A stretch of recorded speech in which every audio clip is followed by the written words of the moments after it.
Aujourd'hui, j'ai envie de vous parler un peu du pognon qu'on dépense en France. C'est un pognon de dingue. J'ai envie de dire tout ça pour ça, quand on voit ce qui s'est passé ou ce qui se passe pour la retraite, là. On a coulé la France, mais bon, ça on le sait, puisque c'était le vœu le plus cher du président, déconstruire la France. Alors, une chose importante, j'ai appris par une fondation qui s'appelle Fondapol que l'immigration en France coûterait, je dis bien coûterait, entre 30 milliards et plus par an, sans compter des dépenses qui apparaissent un peu nulle part, qui sont les avantages sociaux, les frais d'hébergement et aussi les salaires que l'on donne à des gens, tenez-vous bien, qui ne travaillent pas. Il faut savoir ça quand même. Alors, à titre de comparaison, j'ai trouvé enfin le budget de l'État français. Le dernier en date, ça doit être 2021 ou 2022. Donc, à titre de comparaison, l'agriculture en France qui permet aux gens de manger a un budget de 3 milliards 858 millions à peu près. Hein, j'arrondis. Hein. Par exemple, qu'est-ce que j'ai? La culture, 3 milliards 717 millions. Intéressant. Alors, il faut savoir que l'écologie, elle, a par contre 37 milliards 490 millions. Eh oui, il faut ce qu'il faut. Hein, pour nous prendre pour des cons, ça a un certain prix. Ensuite, par exemple, l'enseignement scolaire, ça va. Gestion, immigration. Alors, l'immigration, elle est éclatée dans le budget. On trouve 2 milliards par-ci, 3 milliards par-là, mais tout est éclaté. Comme ça, c'est au cas où quelqu'un comme moi tomberait sur un budget et chercherait. Alors, qu'est-ce qu'on a d'autre d'intéressant? Recherche. Bon, bah, la recherche et l'enseignement supérieur ne sont qu'à 30 milliards. Hein, c'est moins que l'immigration, hein, il faut ce qu'il faut. Qu'est-ce qu'on a d'autre d'intéressant? La santé, tiens. La santé, c'est important la santé dans un pays. 3 milliards 366 millions. Voilà, voilà, donc c'est intéressant. La sécurité, alors qu'ici tout va mal, la sécurité totale en France, on n'est qu'à 23 milliards. Et alors, là, le top du top, le sport, 1 milliard 832 millions seulement. Donc, vous voyez que tout ça, c'est pour nous prendre pour des braves couillons, hein, si on peut parler comme ça. Alors, toutes ces choses-là sont intéressantes. Et puis, on s'aperçoit aussi... qu'est-ce qu'il y a encore d'intéressant dans tout ça? Parce qu'il faut en trouver hein, des choses intéressantes. Il y en a des trucs. Alors, le déficit, pendant ce temps, n'arrête pas de se creuser et ce n'est pas fini. Alors, je vous le donne. Le déficit public en 2021 s'établit à 163,3 milliards et devrait être pire en 2022. On attend les chiffres. C'est comme le chômage, ils vont disparaître parce que vous avez remarqué que pour le chômage, on ne vous donne plus de chiffres. C'est fini. Il n'y a plus de chiffres mensuels, il n'y a plus rien. On ne peut plus le savoir.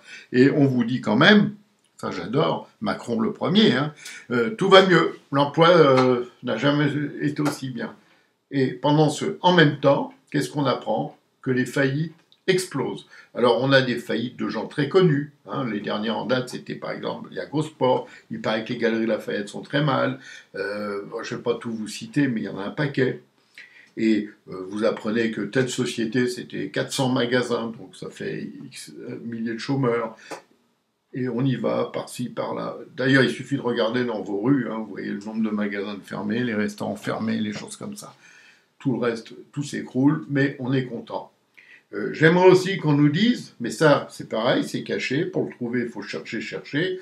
J'ai à peu près trouvé le coût de l'aide qu'on apporte ici, en France, aux Ukrainiens. C'est-à-dire pour les loger, les nourrir, leur donner la sécurité sociale et tous les avantages.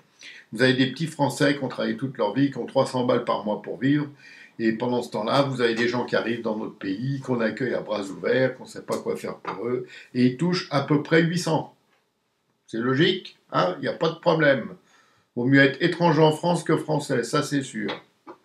Et en même temps, on a la banque, une grande banque américaine qui vient de couler et qui a coulé, bon, je vais le dire, hein, c'est sous réserve je ne garantis rien, je ne voudrais pas d'histoire. On peut penser, mais ça vous le répéterez pas parce que c'est pas bien de répéter. On peut penser que ça peut être un coup des Russes qui a coulé cette banque. Et comment ils l'ont coulé? Très simplement, avec un envoi massif de mails envoyés par des gens qui étaient soi-disant des investisseurs et qui ont dit attention, la banque Intel, là en Californie, ne pourra plus faire face à ces avoirs. C'est-à-dire qu'elle ne pourra plus vous donner votre pognon. Et là, ça fait POUM en 2 secondes. Alors, on nous parle aussi du Crédit Suisse. Le Crédit Suisse qui est à peu près mort. Pas encore, parce que la Banque Suisse nationale lui a remis un petit coup là, ce matin. Le Crédit Suisse, lui, qu'est-ce qui lui arrive? Il lui arrive qu'ils ont fait pas mal de choses qui n'étaient pas bien. Donc, ça a coûté quelques milliards. Et puis maintenant qu'il y a besoin d'argent, ils n'ont plus l'argent, parce qu'ils l'ont flambé. Ils l'ont dépensé pour faire justement des malversations, des affaires louches, etc. Et puis ils avaient un gros actionnaire, et oui, l'Arabie Saoudite, la Banque d'Arabie Saoudite, mais celle-ci a déclaré nous ne mettrons plus un franc suisse dans cette banque, parce que sinon il faut qu'on passe les 10%, et à cause du règlement, c'est pas possible. Ils veulent bien être en dessous de 10, mais pas au-dessus. Donc le Crédit Suisse, il est comme ça, et on va l'aider. Sauf que ça a des répercussions sur toutes les autres banques qui sont là, parce que ce qu'il faut comprendre, c'est que la banque gère votre argent, elle l'engloutit, notez bien, elle l'engloutit, et après elle la pue. C'est-à-dire, si demain, tout le monde devait aller à sa banque et dire « Donnez-moi mon pognon », eh ben on ne peut pas. Voilà, c'est clair et net. Donc, quand c'est arrivé comme ça dans cette banque américaine, elle a sauté. Ce qui fait qu'on est dans un peu la théorie des dominos. C'est ce truc, on pousse un domino et puis ils s'écroulent tous. Les banques, c'est un peu ça aujourd'hui. Et quand on a notre ministre de l'économie et des finances, un certain Le Maire, qui vous dit ne vous inquiétez pas, là je dis à ce moment-là, attention, inquiétez-vous. Parce que lui, quand il dit blanc, c'est noir, hein. C'est clair, c'est net, et c'est un peu comme il fait du Macron, c'est-à-dire c'est toujours le contraire qui arrive de ce qu'ils ont prévu. Voilà. Donc on en est là dans ce pays, on est très bien, il n'y a pas... On est content, tout va très bien, tout va mieux même, hein, tout va beaucoup mieux. Bon, il y a de plus en plus d'insécurité, de plus en plus de faillites, de plus en plus de problèmes. On va finir, hein, on va finir, c'est ce que je disais. Attendez, je vais vous lire ce que j'ai écrit parce que je trouvais ça drôle. Et il faut que je le retrouve parce que j'écris tellement de choses, mais bon, ça c'était drôle. Alors. Bon, voilà, j'ai trouvé la solution aux problèmes d'économie que nous impose la politique actuelle. Alors, je vais vous le dire. C'est simple. Hein. Alors, vous n'allumez plus la lumière, donc plus d'électricité. Hein. Vous prenez chez vous des bougies, c'est très écologique, en plus ça va plaire à tout le monde. Vous pouvez en acheter même, je crois, des bougies bio, elles sont plus chères, mais bon, c'est pas grave. Et ensuite, certes, vous ne pourrez plus lire comme avant vos livres, etc., vos journaux, parce que à la bougie, c'est pas facile, mais c'est pas grave, vous lirez pas. Hein. Vous pourrez plus regarder la télé, attention, parce que si vous avez plus d'électricité, il n'y a plus de télé. Donc il faudrait trouver une télé qui marche finalement, et ça serait une bonne idée pour le sport, pour le physique, avec un vélo d'appartement. Vous voyez, vous pédalez, puis la télé elle fonctionne. Bon, je pense qu'il faudrait l'inventer rapidement. Ça serait une bonne idée. Alors évidemment, vous coupez le chauffage. Hein. Et oui, ça coûte cher le chauffage. Donc vous coupez le chauffage, donc il n'y a plus d'électricité, vous coupez le chauffage. Alors là, il faut faire des bons gros pulls tricotés, vous voyez, un peu chaud, un peu agréable, et pensez aux couettes. Ça parce qu'avec des couettes, on est bien dans le lit, il fait bon, il fait chaud. Ensuite, qu'est-ce qu'on peut faire? Ah oui, pour la cuisine. Ah oui, ça, il faudra dire ça à tous ceux qui cuisinent. Donc pour la cuisine, on utilisera du bois qu'on pourra aller ramasser dans les forêts à côté de chez nous, parce qu'on a presque tous des forêts à côté de chez nous en France, ça c'est bien. Discrètement, c'est pas la peine qu'on vous voit en train de voler du bois, parce que sinon là on risque de vous mettre une amende.